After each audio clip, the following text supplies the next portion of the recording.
Hello guys, welcome back to my YouTube channel. It's Igor here. In this video we are going to talk about Canada revenue scam calls and all those sorts of nonsense calls that you get on your phone number, and they leave voicemail messages, or there's a mechanical voice talking to you. Sometimes there will be even a person talking to you, and they would say that you owe money to the government of Canada, or there is a criminal case against you, or there is something else, and there will be a false interpretation. They're going to pretend to be a federal agent. Now let's check out those voicemails that I have for past few days. I've been getting them the entire week. I don't know what the hell is happening.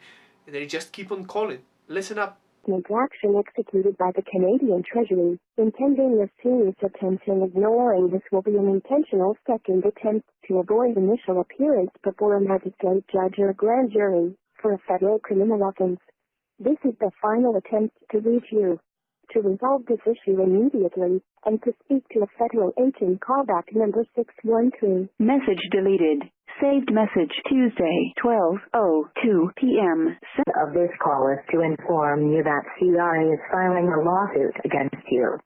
To get more information about this case file, please call immediately on our department number 647. Now, if you got that voicemail just like mine, and if someone is calling you like that, you know, first of all, if it's Canada Revenue, they wouldn't contact you by phone. They're going to send you a mail or an email if you signed up for that electronic mail.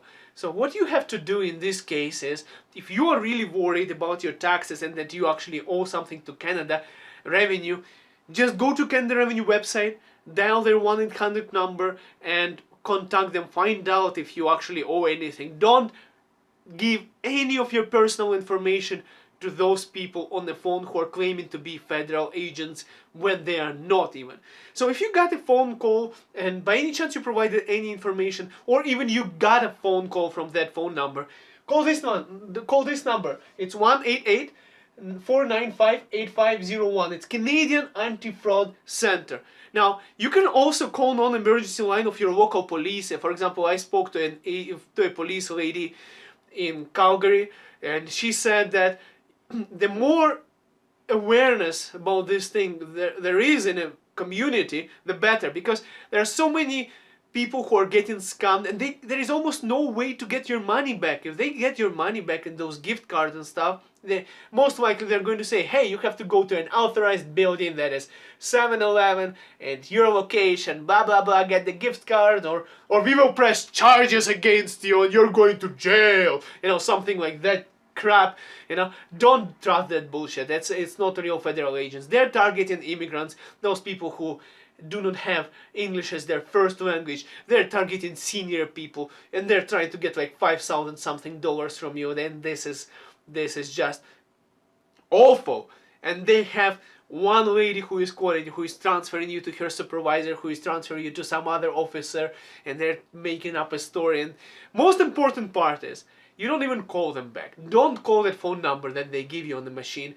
Don't give them any information. If you are feeling not sure about it, you can call 1-800 number to actual Canada Revenue phone number on their website and find out if you owe anything. Otherwise, just ignore and do not even answer those phone calls. You don't think that you owe something to anyone. It's most likely 99.9999% scam.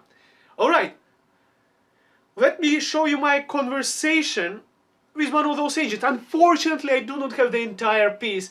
My application crashed when I was recording my conversation, and the part where they told me that I have to leave my workplace, when I was driving toward my workplace, I was talking to them. And they said that I have to leave my workplace, run to the nearest 7-Eleven, and immediately withdraw money and send it to them. I was like, you know, guys, I'm going to report this to actual Canada Revenue and I'm going to get you in trouble. And this video is to protect you guys from those guys and to make you aware that if you get this kind of phone call, like I did, make sure you contact a Canadian Anti-Fraud Center, your local police number, or you can go on their website. Give me a second. See, this is a website here. It's a Canadian Anti-Fraud Center. So if you press English here, and if you want French, it can be in French. So this is the website.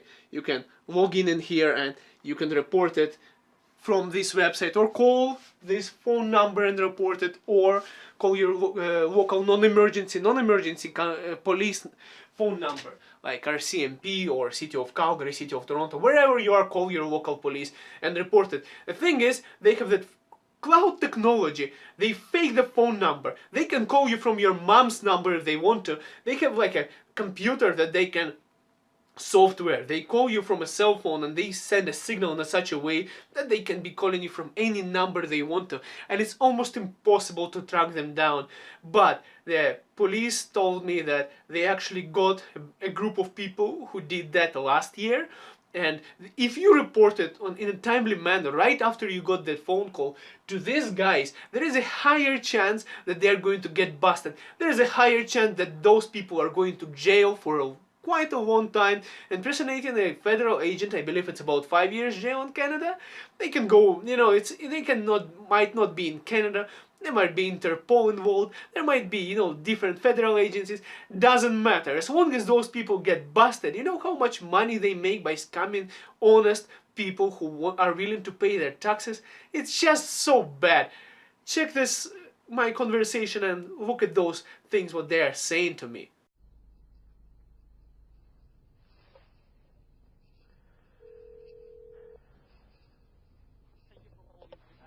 How can I help today?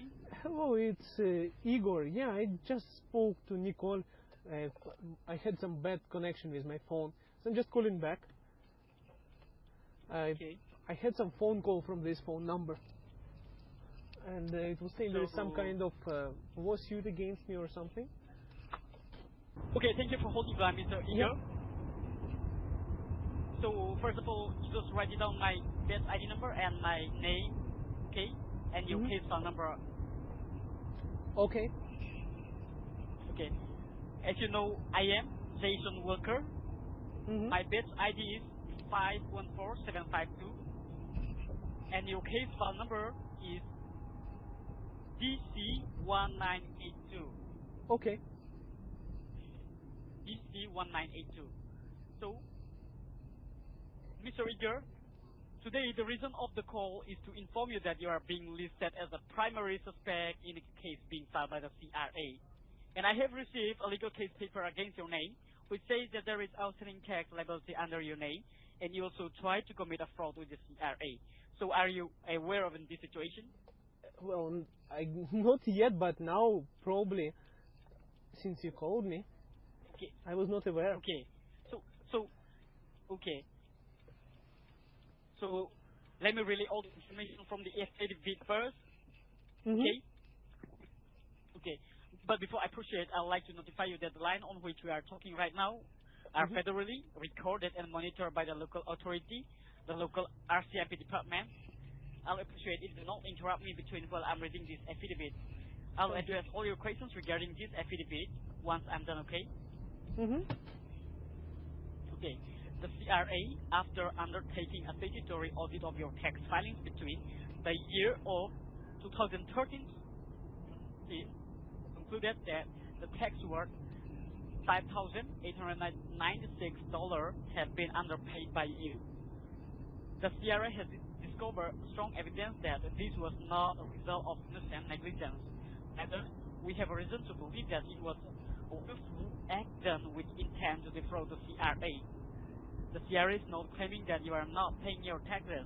CRA knows that you are paying your taxes on a regular basis, but when they have done an auditing of your tax returns, they found out that you had failed to declare your actual income, which was higher than what is mentioned in the return. And you had wrongly benefited from deduction for which you are not eligible.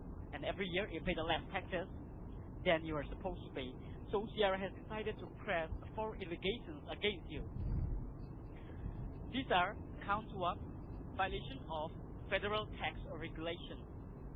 Count 2, violation of Canadian Revenue Code. Count 3, theft by deception. Count 4, willful misrepresentation of information to a government organization. CRA has decided to forcefully recover these amounts by invoking Canadian Revenue Code 63318 against you. So, Now, what this means for you is the CRA will mark a lien on your assets, including your house and car, if it is there. And also, all your non-bank accounts could be frozen, which means that CRA will recover your tax debt from the balance available in your bank accounts. You'll not be able to access your bank account till the time it is frozen. And also, the credit reporting agencies will be notified about your tax fraud, and they are most likely to downgrade your credit rating. All your wages and benefits will be frozen by informing your employer and the government bodies in which you are employed. And if you have an existing payment plan with the CRA, then it will stand terminated under Section 30A of CR Code. CRA will get a non-billable arrest warrant issued against your name. You will spending at least 18 months behind the jail before the investigations are completed and you are given a bail. So after every 3 years or 4 years, we had a statutory audit. It was a mass audit. So you see, I'm just, if you listen to this kind of a, if you talk to this kind of a person, it sounds like I'm some kind of a criminal. I owe money and there's like so many millions of charges against me. And I'm like, oh my God, I have to pay my money or otherwise they're going to charge me. I'm new to this country. I don't know. I do not understand what is happening, and I do not want any more trouble. So I better go and pay that fine so they will leave me alone. Understand? Because I don't want any more trouble. You understand me? No more trouble, okay? It's like if I was, I'm just trying to speak with my proper accent, Russian accent. So you understand me? They're trying to get people to comply to them and give them money. Make sure you don't give them money. Make sure you don't even call them back. The best way to protect yourself, don't even call them back. Don't provide your name. I hope this video was helpful. Report it to this phone number. Tell it to your friends, to your family members, especially to senior people. And in case you become a victim of this, call the Canadian Anti-Fraud Center, contact your local police or RCMP department. Make sure you're calling on non-emergency line and report it to them. Let's get those people busted and let's stop those calls once and forever so there would be less and less scam in our country, in our community. Thank you so much for watching, guys. Subscribe if you like this video. Please do comment to share your story. I hope this video was helpful. My goal is to save your money. I don't want you guys to be a victim of that fraud. If you get some suspicious call, just Google it, and I hope that you did Google it and this is how you found this video. Thank you so much. Stay safe, guys. Don't let anyone get your money. Have a good one. Let it go.